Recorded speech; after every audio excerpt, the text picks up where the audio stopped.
13 November কি হতে যাচ্ছে, যার জন্য ব্যাপক প্রস্তুতি নেওয়া সহ সতর্ক অবস্থানে রয়েছে রাজধানীর 50 থানার পুলিশ।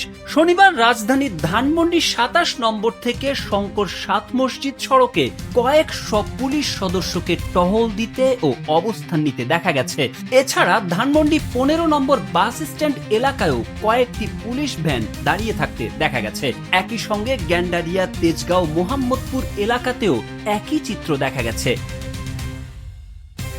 বিএনপির সব থানা পুলিশ সহ 7,000 পুলিশ সদস্য সড়কে মহড়া দিয়েছে।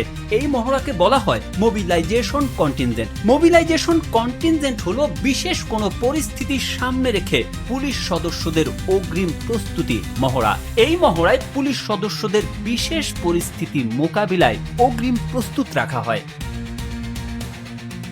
জুলাই গণ অভ্যুত্থানের সময় সংঘটিত মানবতা বিরোধী অপরাধের ঘটনায় ক্ষমতাচ্যুত প্রধানমন্ত্রী শেখ হাসিনা সহ 3 আসামির বিরুদ্ধে করা মামলার রায় ঘোষণার সম্ভাব্য তারিখ আগামী 13 নভেম্বর নির্ধারণ করেছে আদালত। রায়ের দিন সর্বোচ্চ শক্তি নিয়ে মাঠে নামবে আওয়ামী লীগ ও দলটির অঙ্গ সহযোগী সংগঠনের নেতাকর্মীরা। দলটির এমন প্রস্তুতি প্রতিহত ও মোকাবিলার জন্য ব্যাপক প্রস্তুতি নিয়েছে পুলিশও। সেই লক্ষ্যে গ্রেপ্তার বাড়ানো সহ যে কোনো পরিস্থিতি মোকাবিলার জন্য ঢাকা মহানগর পুলিশের 50টি থানার ভারপ্রাপ্ত কর্মকর্তাদের নির্দেশ দেওয়া হয়েছে সদর দপ্তর থেকে।